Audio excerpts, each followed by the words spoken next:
Welcome everyone to another episode of the Ol'Timers comic book show where the hosts aren't old, but the comics most certainly are. As we speak, it is NFL weekend numero uno. The weekend where, unless you're the Baltimore Ravens, all your dreams can still happen. Who'd have thunk it? It's there. It's here. We're ready. Come on, Miami. Of course, shouting for the Patriots. It's my good friend. Hey, we're ready for the NFL to start today. I am ready. Hope springs eternal, Johnny. Hope springs eternal. What we have to do is watch this back when this goes live, when this drops, and just see how optimistic and naive we all were. Right. And of course, when we talk about optimistic and naive, has to be the 13th Crusader, hasn't it? Oh dear. So I have Miami over Jacksonville. Professor? Yeah, Patriots play in Cincinnati today. Yeah, we'll see. I think the Cincinnati's going to take it. No T.H. Higgins, apparently. But they've got Jamar Chase is active. So there you go. We shall see. We'll see. And of course, the Giants. Yeah, they're playing the Vikings. I'm not expecting much today, the following week, or the week after that. So, I don't know. Isn't Sam Darnold playing for the Vikings? Mm-hmm. Sam Darnold. That's what I'm saying. That's what I'm saying. Sam Darnold. Yeah. Yeah. Listen, I mean, if the Giants can show us some sort of a light that they're somewhat in playoff contention by week 13, I'll be happy. If they get eliminated after that, yeah, exactly. No, with Dallas and Philadelphia, how? Come on. No way. No. Come on. Trying to be hopeful, man. Trying to be hopeful. Just saw that Prescott, was it $240 million? Yep. It's been announced today. Crazy. Yep. It's a lot of cash. It's a lot of cash for someone who's never won in the playoffs. Wow, what do I know? That's very true. That's very true, though. Mm-hmm. So what do I know? We paid Tua a ton of money, but same sort of deal, I guess.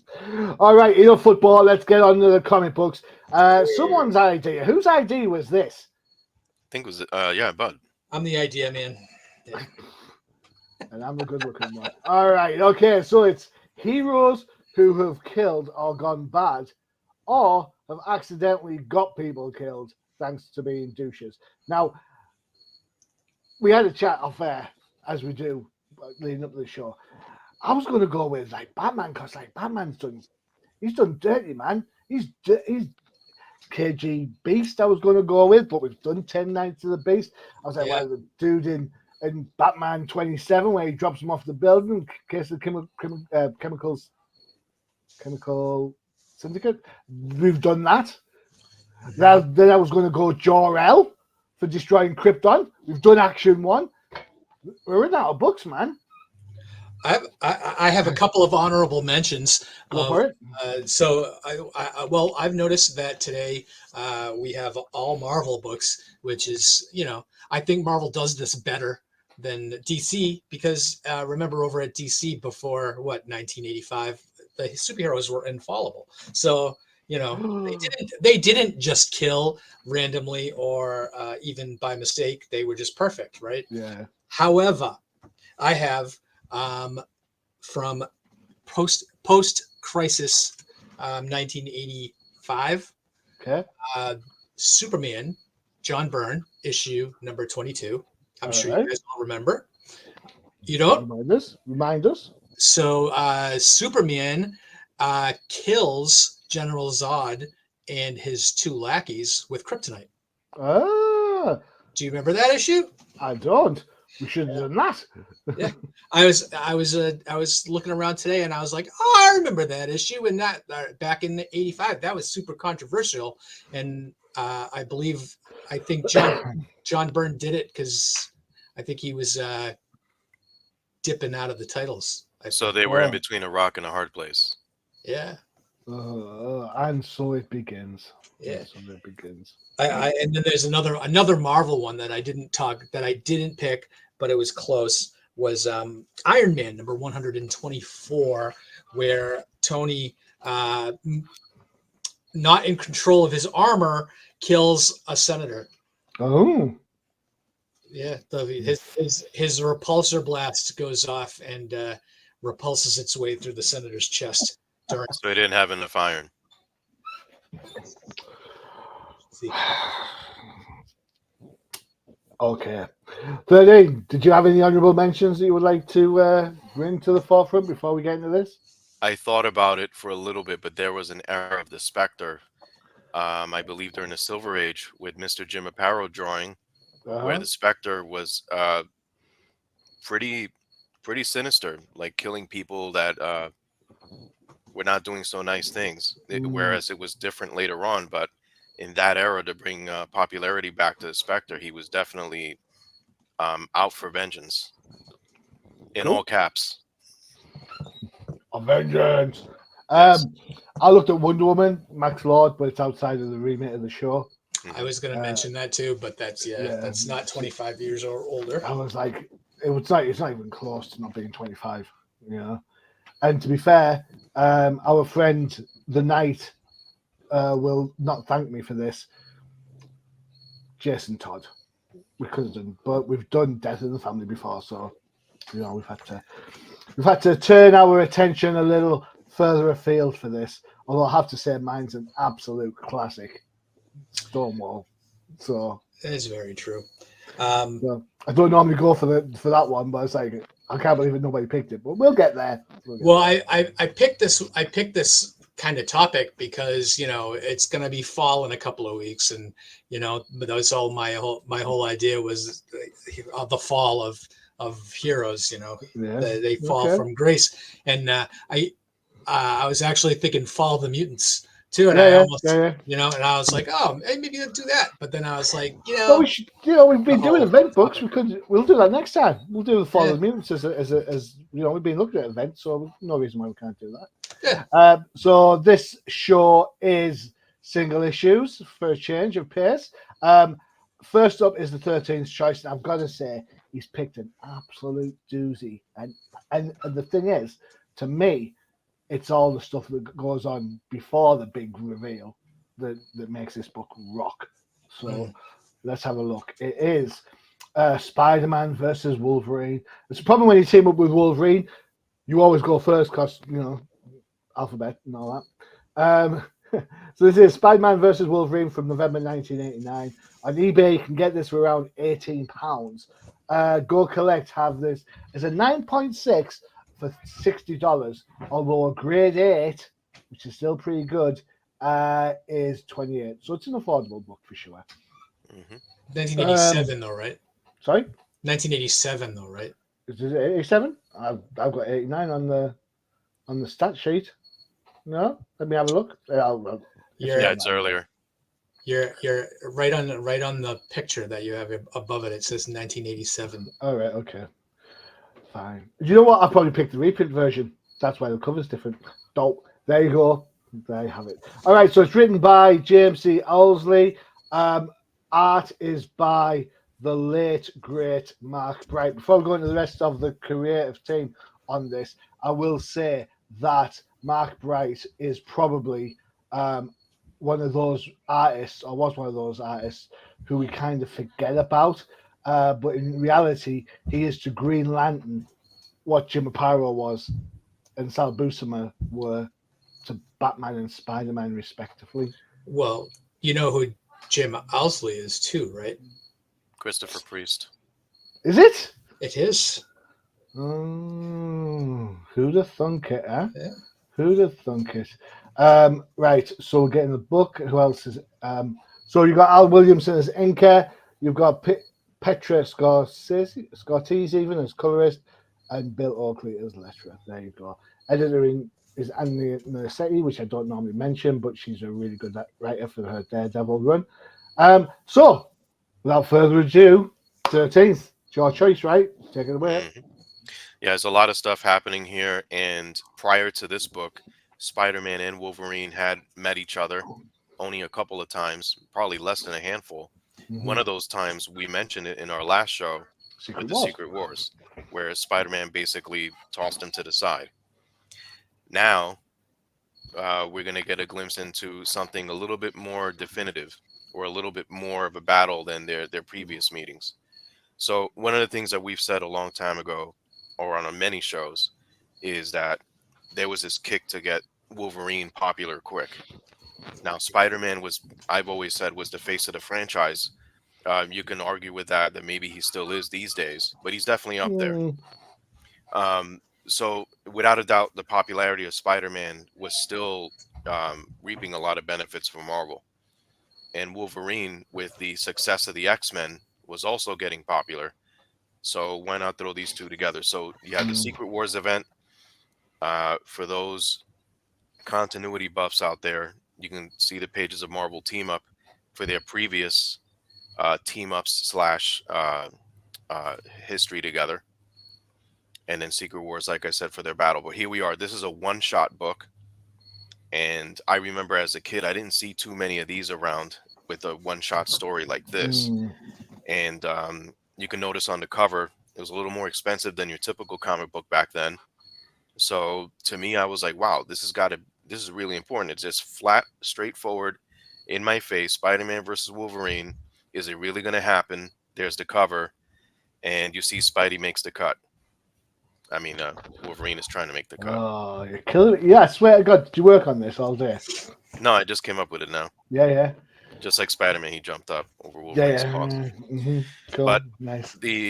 as we mentioned a few minutes ago, James Owsley is really Christopher Priest, who is still writing to this day. He's written many a story for many a character, and he tends to be, in my opinion, at least these days, a little more scientific, but still kind of wordy. But Mm, how can you tell a story like this with two popular characters and make it work? yeah. So I think the plot is pretty simple, Yep. where there is a new character introduced here, Charlemagne, who is really a double agent, and she's working both sides of the Cold War. So that's where you get the opening of the story. Yep. And Wolverine happens to know this person. And in here, What? what I liked about with these opening pages is you're learning what's going on as far as the agent's involvement, Yep. and Wolverine as well, because he happens to be very good friends with this agent. Mm, But one thing that I started to notice when I read this for the first time as a kid was how crazy Wolverine really was. mm, So I got a taste of that when he was battling the Hellfire Club in the right. pages of the X-Men, and now I see it here. It to me it seemed as a kid that he was just getting more and more berserk Mm, or enraged at certain points, and the panels were starting to reflect that. So here it's kind of a Wolverine unleashed mm. early in the pages of this story. And it's a thread that they keep going back to. It's not. It's Hmm. not like a one and done idea. This Wolverine, and I'm not going to stop smiling, Hmm. is a thing that happens quite regularly through the book. Yeah, and then this era too, things are getting darker, without a Yes, that's doubt, true. in Yeah, yeah. comics.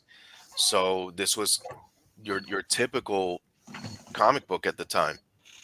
Spider-Man here, I loved the so how does he fit into the story is basically almost out of coincidence. What I do like about the opening pages for Spider-Man is, as I've said the last show, I'm more of a fan of the black suit than the original. And I'm like, okay, so it gives you that sense of like the time and age we're in for both of Mm, these characters. So Spider-Man's been through a lot. This is post Secret Wars. He's still wearing the black costume, not the symbiote, of course. But here he is. And then by coincidence, there's a Bugle story that takes him, Peter Parker, and Ned Leeds over to Europe. mm, So you still get the day in the life of Spider-Man here. So you get that real sense of, okay, this is a genuine in continuity story. mm-hmm, There's a lot of things here that will play out in other books later on, and also mm-hmm, carries things from previous books. So I kind of like that. So mm, if you were collecting Spider-Man and X-Men, this would make a lot of sense to you as to what's going on with both characters. mm, Um, but again, there's a scene with Peter and Mary Jane before Peter takes off, where Peter's kind of not all up there mentally. But yeah. I just wanted to mention that when Mary Jane is looking at the photo album of herself, Peter, Harry, and Gwen, Liz, and Flash in high school, that's incorrect. Mary Jane never went to high school with Peter Parker. They didn't go to high school with Gwen either. Correct. College, isn't it? Correct. They all met after high school. So I just wanted to throw that out there. But again, like you get this tension between Mary Jane and Peter Parker, which is still continuing from the pages of his regular title. So you still kind of get that sense. Their romance eventually rekindles, but this is kind of lukewarm at best. But either way, off to Europe they go. The spinner. Yeah. And Wolverine is there because he's looking for his friend, because his agent friend Charlemagne, is being hunted by both sides. Because she went off on a killing spree trying to get every one of those people that were involved with double crossing her. So off in Europe they go. Wolverine does something which I found kind of like not surprising, but surprising at the same time, in how they got these two characters together. But Wolverine is literally walking around. He's like, wait a minute, I smell Spider-Man here. Like, there's no mistake. So this gives you a really good sense of how good of a tracker he really is. And he basically enlists Spider-Man for a little bit. Actually, I should retract that. He basically kind of tells Spider-Man what's going on in a nutshell, and to get the hell out of Europe, because it's going to get pretty hairy. Get out of Dodge. Right. But do you think Spider-Man will listen? Yes. No. Unfortunately, in between this war of multiple government agencies looking for this agent, Peter and Ned Leeds are stuck in the middle, and it costs Ned Leeds his life. Now, we'll see later on in other issues what happened and the history of Ned Leeds. Yeah. Spoiler alert, Hobgoblin and all that stuff.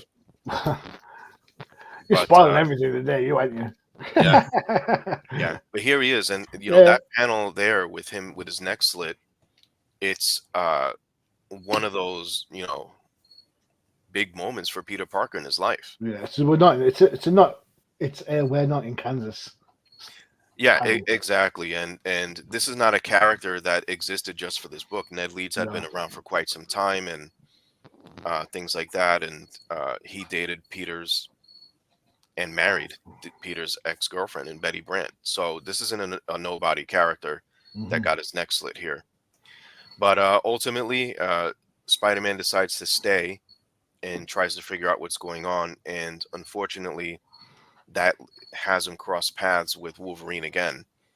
Now, you see throughout the issue that Spider-Man is not a fan of Wolverine's methods. This was also kind of hinted at in previous issues, like in Marvel Team Up. Yeah. But now we really get to see Spider-Man saying, like, I'm working with this guy, but I don't like working with him, and I don't appreciate or approve of his methods. But off they go and they they have their confrontations. Wolverine is pretty much black and white personality with Peter Parker.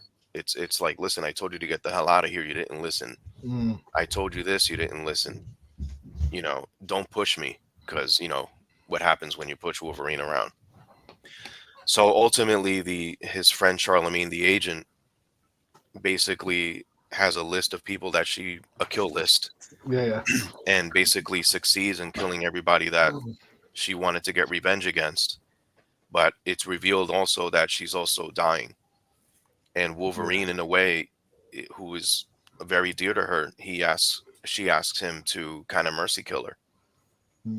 And Wolverine's like, yeah, I'll do it, because he understands where she's coming from. But this goes against everything that Spider-Man believes in. He believes in the sanctity of life above anything else. And that's where they cross paths. So you had that tension building up.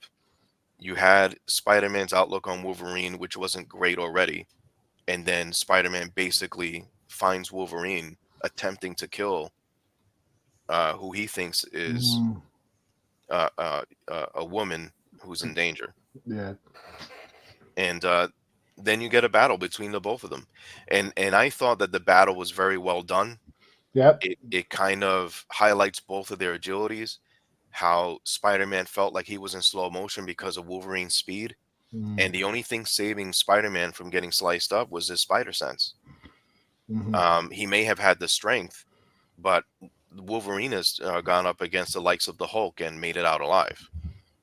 So Wolverine here is no slouch, but at the same time, he is actually kind of merciful with Spider-Man, saying like, I could kill you because I know you won't kill me even if you had the chance. So again, it highlights the difference between the two characters. And then I guess the ultimate point of the story is that Charlemagne, who is seeking to die, commits suicide by Spider-Man's fist. So she sneaks up on Spider-Man while Spider-Man thinks it's Wolverine, and he just turns around and gives a right cross to Charlemagne, and out she goes. So the reason I picked this book is it's because back then there were many things like my friends and I would talk about with Spider-Man that he always held life in high regard and never wanted to kill. But here's one where he actually did. But Wolverine's like, it's not your fault. But some of us would say, well, he still killed her. Yeah. It was his hand. And he kind of jumped the gun and assumed, therefore, he's guilty of murder. Others will say, no, it's death by suicide. So that debate rose up along with the debate of who really would win if Spider-Man didn't have that code of ethics, if you will, with himself. Yeah. Versus someone like Wolverine. We already know Wolverine is would never hold back if he really wanted to kill somebody. True that. But yeah, it's a great book. Yeah, it is. And this is something that hung with Spider-Man for quite some time. And then the ending of the book also shows that, like I said, a rekindling of Peter Parker and Mary Jane. But again, it's just another episode in the life of Peter Parker where he's going through a lot of struggles and things, but it's darker. This is much darker than it was in previous years. Yeah, for true that. Excellent. Good shout. Excellent roundup. Professor? I think that this story is a great primer for what is coming for Christopher Priest, because I think this was a great story. You could kind of tell even back then, Priest writes in chapters basically. So you could tell, this book is like a chapter book that they don't have the cut. They jump between, Wolverine and Spider-Man several times in this book until they team up at the end. But this is everything that was going on in Marvel in the 80s, in the late 80s. This book just feels like it's from then. Black costume Spider-Man, Wolverine, who's hasn't become the the super popular character that he does become, but this is 1987 is the year they spun him off into his first ongoing series. So he did have a really big following, and this was post the limited series of Wolverine. So the thing that struck me is, like, I never remembered the ending of this book. I remembered that this was the book that Ned Leeds got killed. But then the ending, when I got to it, I was like, oh yeah, because other than that, Ned Leeds dying is the reason you remember this book. They never really did they ever go back and have Peter be conflicted about having to, or by killing this person by mistake? I felt like this was probably a good chance for them to mine his guilt, in later issues, or because, and I just never remember in any of the main titles them going back and even talking about this. But they talk about Ned all the time after this. But they never really talk about him. Even though Charlemagne was dying from the puncture from Wolverine, but he did punch her in the face, right? Yeah. As hard as he could. So, they never really went back to it. So I remember this book for two things. One, the page that we're on now, this whole So I read this book after the event of the whole wedding type thing. So I must have read the reissue when I read it the first time around. And I love the whole Mary Jane's not my girlfriend. I've just ruined a good lie. You know full well. And this is Peter Parker's, I suppose, at his darkest. There's nothing redeeming about Peter in this whole book. He's got his guilt on from the mom and pop store, from not being able to stop anything in Times Square.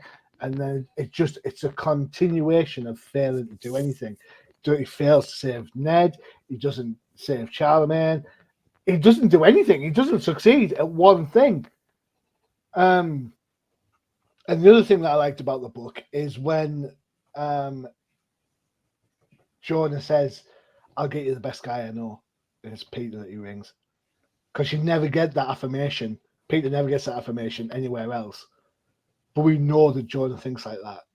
And this book just kind of just sets that scene brilliantly. I have to say that I don't remember Charlemagne actually dying of anything other than the fact that all the bad guys were going to come out and get her. Yeah, no, I meant the what Bud said, that she had already gotten sliced by Wolverine, but he twitched, so she was already dying. All right, I hear what you're saying. Yeah, I think it was supposed to be quick and clean, not something painful. Yeah, a trait that Wolverine manages to do with Jean Grey several times in the future. That's fine.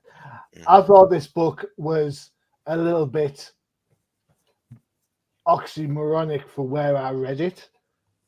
When I was reading Spider-Man back in the 80s, it was all like, way, it's light, it's breezy, it's fun, it's this, it's that, the other. But if you then couple this with that story in Web where he's in the mental ward, and then you also throw in Craven's Last Hunt or Fearful Symmetry, whatever you want to call it, you realize that Spider-Man and Peter Parker were on a bit of a, like, they were trying to be dark as Batman was over in DC around the same time. Yeah, he's not dealing with high school or college stuff anymore. This is very, very adult stuff.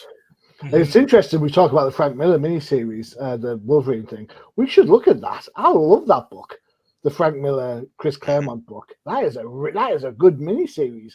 We should look at that for sure. Just the whole Mariko thing, absolutely brilliant.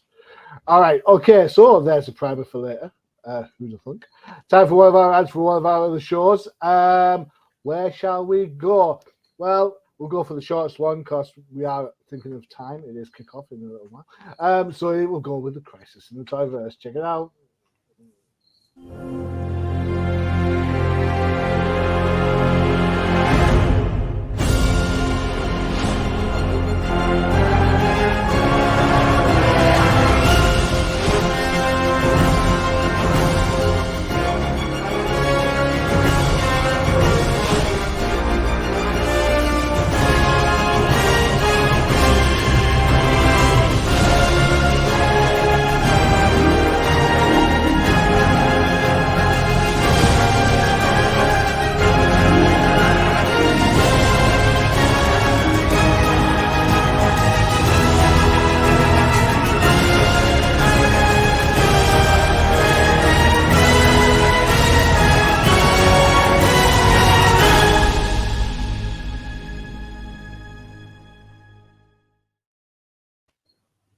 There you have it, Crisis in the Toyverse. If someone could tell me where to get McFarlane figures from regularly in the UK, I'd really appreciate that. Thanks. Just saying.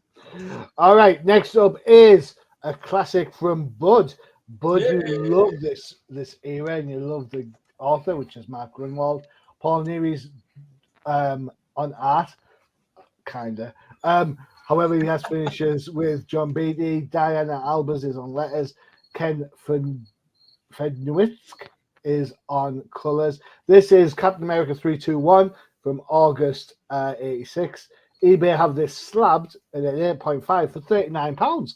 I didn't think that much happened in this for £39, but hey ho. The Go Collect have a 9.6 at $65, and the grade 8 will cost you $24.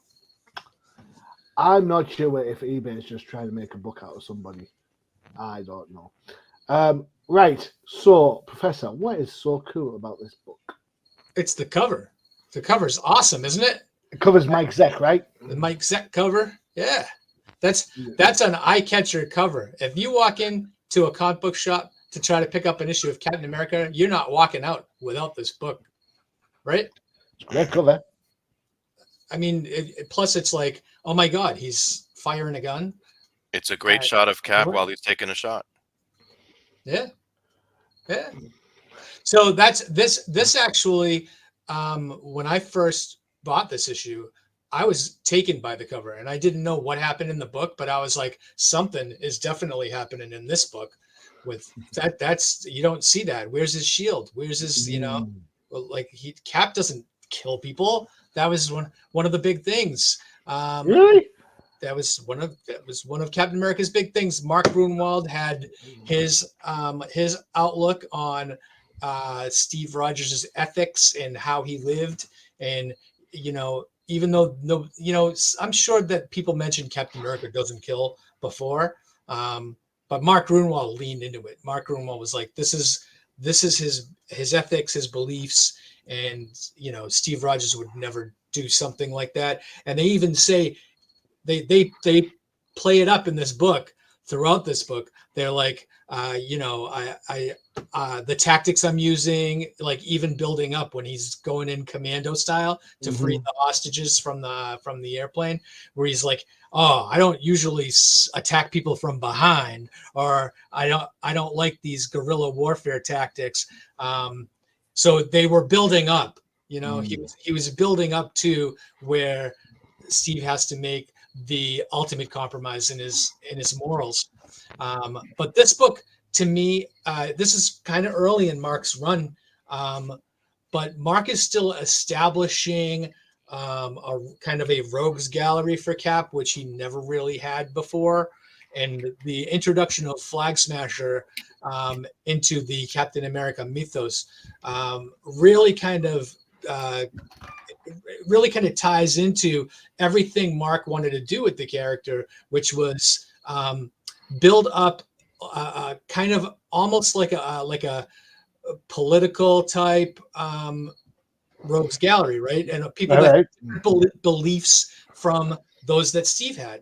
And here we have Flag Smasher, who is he doesn't believe in borders, and he wants to erase the whole idea of countries and have everybody live together in harmony, but the way that he wants to do that, hey, let's hijack a plane, and he wants to get Captain America to show up so he can, Captain America being the symbol of the United States, or of America, and he wants to just take him out, which is interesting on its face, but I think the way Mark really goes about it in a way that later on, I think it's in the next issue, they actually have more of a chat about their belief systems. But here, Mark Grunwald's wordy, I know. Wordy. I started this at 10 a.m. my time. I'm still plowing through the damn thing. Well, I think that a lot needs to be said, especially in the early run of Mark Grunwald's Cap, was setting, kind of level setting, and kind of setting a lot of things up to continue. You see it earlier in this issue where he's got his little group, his little Stars and Stripes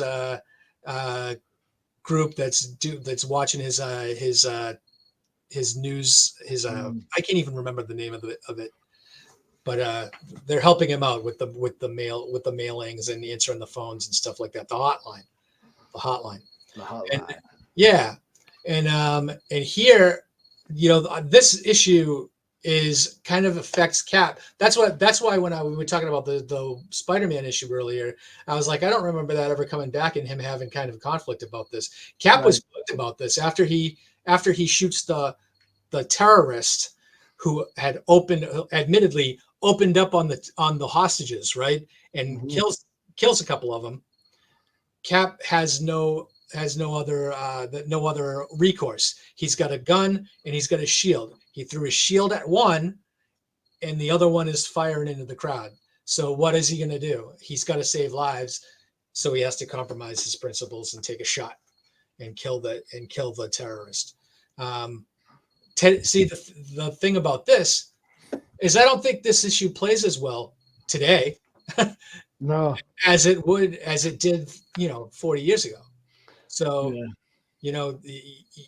now we're in a post 9/11 world, and I kind of think if anybody was a terrorist holding hostages, no one would begrudge a hero taking out the terrorist. So it doesn't have his MCU version has him killing people left, right, and center.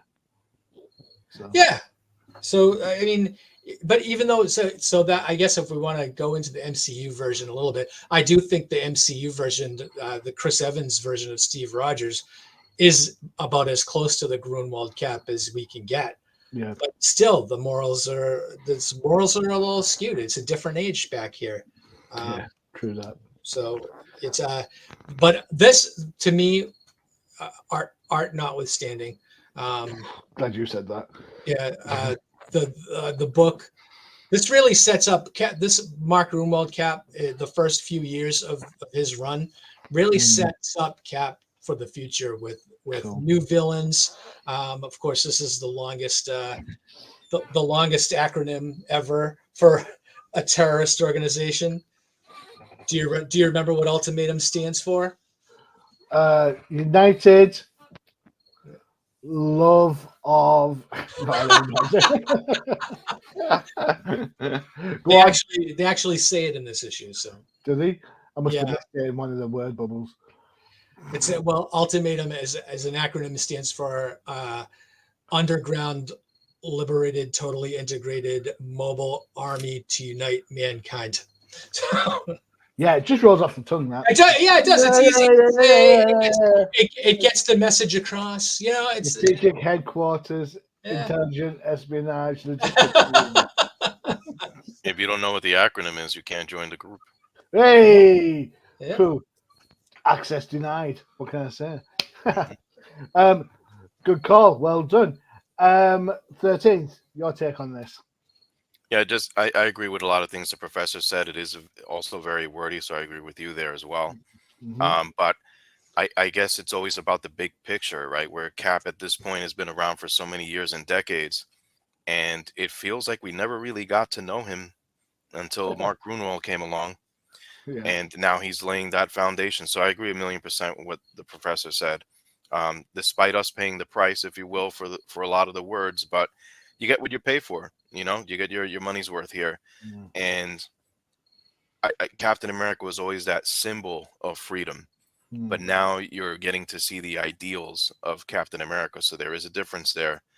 And in taking someone who looks like a poor man's Space Ghost in the Flag Smasher, with he has a globalist view, and he looks at Captain America as a separatist because he believes in borders and whatnot. So you can kind of understand where both characters are coming from if you're in tune with even politics from back then or even today.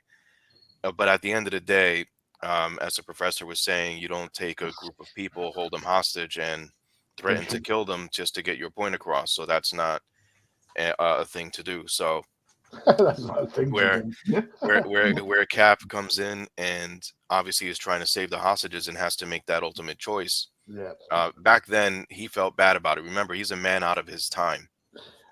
So this is another thing too, where he was part of the war. He I'm sure was part of taking many lives during that piece, but then why were you doing it? And that was for freedom and all this other stuff. So to do this at this time was something he just never sat well with him, regardless of whether it was someone who was innocent or guilty or whatever. He just didn't believe in that. But when push comes to shove, he shoved, and that was the end of that. So I like the issue for what it was. It's kind of like really get to know Cap on a deeper level type of issue. And then, of course, needless to say, the incredible Mike Zeck cover. Everybody's correct here. This is a sought after book. And I've said it before, Mike Zeck was a tremendous cover artist during this era, without a doubt. And this is just one of the many iconic images of Cap. but not many people remember the story behind it. So in order to do that, you have to read the issue. Well, I would like to say that I have looked at this book and I tried to read it. First off, the art, I will say this, is absolutely all over the place. I don't know about you, but I've been on many an aircraft, and there's not that much room on an aircraft at all, in any stretch of the imagination. That's true. I'm sorry about that. That is just not. That does not happen. I'm sorry. No, there's not enough room for you to crouch down like that. Exactly. And then we get to see it's the 80s, so we get to see Cap shoplift the pootie, as they say, by encouraging this wholesome relationship with the child, and then also potentially, getting some cheddar cheese from the mum. Bless. Oh, well, wow, hey, he's got a shield, so he's protected, so he's all right. Oh, he's even more gorgeous than now. He has no any of that. Oh, give me a break. He's even more. And I've got an issue about the whole killing thing, to be honest, because this is Cap out of time. I get it, but even at this stage, he's been in a world war. He'd have killed somebody in the world war, so he is still fighting the fight. I just don't understand what I don't get I don't get it. I don't know if I've missed something somewhere along the line, but in the past he kills because it's a war. And then Mark's version of Captain America didn't kill anybody. It's like the idealized version of Cap, which I get, but the dude throws a shield at people. That's not gonna just And adamantium and vibranium in least. Yeah, it's not going to stun them. It's going to kill them for credit. It's one of those inconsistencies that I didn't get at all. But Grunwald is an absolute legend for sure. So if you like Cap and you get into the sort of, I suppose, that idealized version of him, then you should be checking this book out. And it is affordable on some of the lower grades. So for sure, go get it. Cool. Is that okay? Is everyone all right with that? Yeah, I think everybody should. Mark Grunwald's run on Captain America should be mandatory reading if you're a comic fan. Absolutely. Totally agree. Totally agree. And you get some good Mike Zeck covers, not just this one, but there are many others out there as well. A ton of them, yeah. So as we come to our final book, remember the theme of the book, or the theme of the show, was heroes that kill or do something that causes death. All right. Now, when we think back and we put our thinking hats on, there is only one book and one book alone, which I think stands the test of time, that kind of sets the scene, does what it does, and then all hell breaks loose for the next 60 years or so. And of course, who is the more, I suppose, hapless, selfish person who causes death? It's Spider-Man, Amazing Fantasy 15. So let's go through the status on this. This is from July 1962. eBay have a grade 4 slabbed. It'll cost you. Want to take a guess, anyone? Grade eBay 4? Slab? Grade 4 slabbed. 10 grand. 13,000. £40,000. Go Collect as 9.6, have it as $3.6 million. A grade 9 is $650,000. Even the facsimile version of this, someone on eBay is asking £210 for it. The facsimile of this book, it's like if you pay that much money for a reprint version of this book, you want to give your head an absolute shake. It's always detective, it's always action, and then this book, this book, I'm gonna say in our lifetime will cross $5 million. I wouldn't be surprised.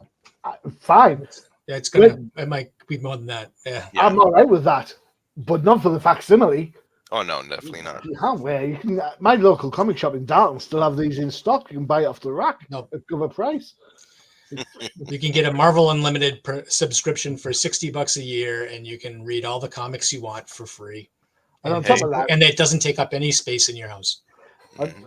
Don't tell my wife that. I will say this though. This book has been reprinted so many times that you'll have seen the story by now. It's written by Stan Lee, art by Steve Ditko, colours by Steve Goldberg. Artie Simic is on letters. And really, I don't know if I need to really go into this. Do you want me to go into this? Peter Parker gets bitten by a spider. He's the dweeb, outsider, gets some power, thinks, woohoo, look at me, I'm going to make it rich. And then doesn't stop a bad guy who ends up killing his Uncle Ben. With great power comes great responsibility. That's it. If you don't know this by now, you're watching the wrong show. You need to go and find another one. And get the shit, for Christ's sakes. I don't know what I can do with you. I really don't. That said, Steve Ditko is, for me, on par, if not better, than Mr. Jack Kirby. Well, Ditko, I mean, for Marvel, Ditko doesn't have the body of work Kirby does. But maybe he doesn't. But, Ditko co-created Amazing Spider-Man and Doctor Strange and, Speedball. The way I look at it is, remember, this was the kind of like the big three that relaunched Marvel. I don't look at I don't look at them as one is greater than the other or whatever. I just look at it as in terms of art with Kirby and Ditko. It's just a contrast, which is good in comics because I know everybody was trying to do it the Kirby way or the Marvel way, but Steve Ditko gave you that alternative look, which worked very well for Spider-Man. I mean, this cover is a testament to exactly what I'm saying. The cover was done by Ditko. In fact, he did a cover. It was redone with Jack Kirby. And you can totally see on the cover that the Spider-Man design is totally Ditko. We know that. Everything else is Kirby. What I find interesting about this book is that the supporting cast, art-wise, are on point from page one. It's Spider-Man that gets the work on as you go through it. Some of the poses they have him in this is absolutely terrible, but it's the framework of it is brilliant. And of course, we know what Ditko can do down the line, so we have a little bit of a it's first issue. Oh. But for me, stuff like this face here, spot on, perfect, proper Ditko. This whole series of panels at the bottom, again, massively Ditko. Those big cheesy grins and stuff. It works really well. I think, when we talk about origin stories, I think Spider-Man's is up there. Oh, admittedly, it's got the radioactive stuff that Marvel seem to think is the only way you can get powers, but still. Remember, this is an anthology book, and this was an anthology story. Yeah. And here we are, and for having a limited amount of time to get your point across, this is probably one of the better origins in comics for sure. I agree with that. Cool. So you got to make your 15 minutes of slot time count, and they did. Okay, cool. Anything else on this book before we move on to the thing that 13 wanted us to have a look at? I don't have anything to add. I mean, cut. If you haven't read this book, what are you doing here? That's what I said. Stop thinking about that. No, I'm echoing you. So. There we go. I think that guy selling the facsimile is living an amazing fantasy. Yeah, you know what? I'm going to watch it and see if it happens. Now, Amazing Fantasy is one of those books. It's one of those Grail books that we very rarely get to see in our real life, in our hands and everything. However, the 13th Crusader has more lives than a cat, approximately 4 more than a cat. And he has managed to explain this story for us, 13. Yeah, so a very good retailer friend of mine who I've known for more than a couple of decades now called me up once and said, "Hey, look, you'll never believe what I got in the shop." And I'm like, "What is it?" He was like, "No, you're going to have to come here." And I did.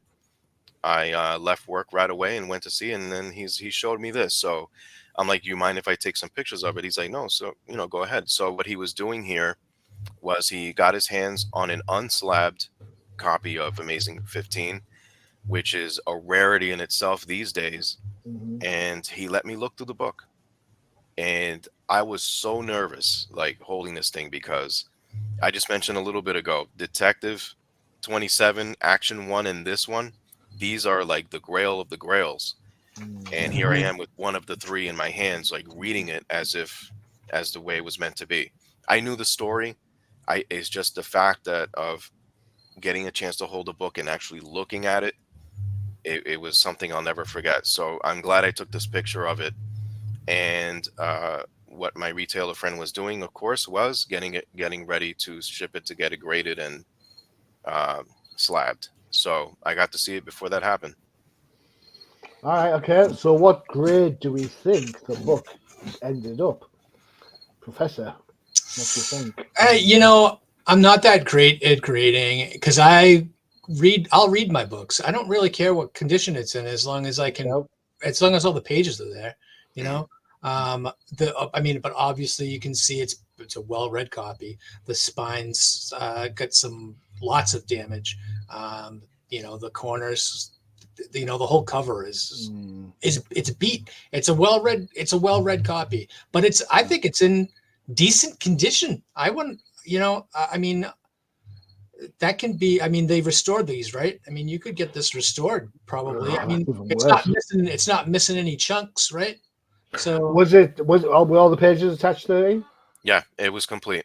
yeah, there's a little tear in the word bubble there. It's I would call this a 5. Maybe 4, maybe 5 or lower. It's not above a 5, right? 13. Do you know what it ended up being? So Don't say, just say yes or no. Yes, So yes, I do. All right, Yeah. okay. All right, so I'm looking at it then. We can't ask 13 because she knows what the answer is. Cheat. He's taking the Tom Brady route and cheating. Was there a picture of the pages or the back? No, there's a picture of the back. So you've got where on this corner up here, the pages aren't even, although they are pretty even on the spine. I'm sorry, on the non-spine version. Speckling across the top, spine damage across all the way. You've got some tear there, a little bit of tear, a little bit like a lot of wear on the staples, creases, tears. Should we have a look at the? Should we have a look at the back before we make our final assessment? Sure. We don't have, unfortunately, we don't have of the inside. So like a coffee cup stain on the back. A radioactive spider was crawling on the back cover, Professor. It wasn't radioactive when you got smattered by it, was it? No, so that's fine. Right, let's bring this one up. So let's have a look. Try and make it too big. Yeah, it looks like all the pages, as you say, there's some minor tearing, speckling on the open end there, tears across the bottom, spine damage. You can see the spine roll. Professor, want to change your grade? You happy with where it is? Yeah. Yeah. Okay. I'm going to go with. I'm going to be an absolute horrendous person, and I'm going to say that this is a grade DOS. There you go. And the correct, it's almost like Jeopardy. And the correct grade is 3.0. Ah! Yeah, we're right in the middle. Yeah. So if you look at that back cover, this is why it's important. It might not have anything important to anyone else with the advertisements and whatnot, but you can certainly tell there was a slight hang fire. It was slightly off, meaning the slightly disaligned is what I meant to say. Yeah, the spine is beat up a little bit. There are a couple of tears, but the key thing is that I see in a lot of books graded under a 3 is if there are chunks missing, like a tear, folds, disaligned pages, like not stapled to the original binding and all that stuff. So this was an intact copy. So despite its wear and tear and nicks and things like that and folds, this was in pretty good shape. Yeah. For it to be unslabbed at this, yeah, totally. So then my question has to be, did the guy sell it? And if so, how much for? That he did sell. He did not tell me how much he got for it because he went and got it graded first. Smart.